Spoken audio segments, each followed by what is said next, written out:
Magandang araw mga kabukid. Sa araw pong ito ay nais po namin ibahagi yung amin pong na-encounter dito sa aming farm.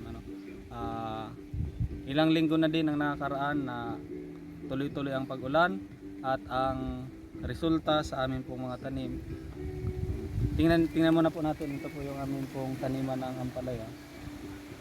Ito po ay 150 na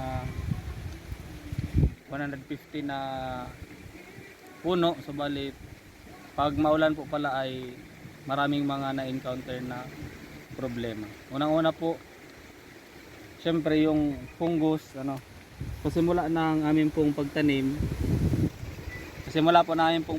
ay marami pong mga puno ng ampalaya ang namatay dahil sa fungus. At ito naman po, ngayon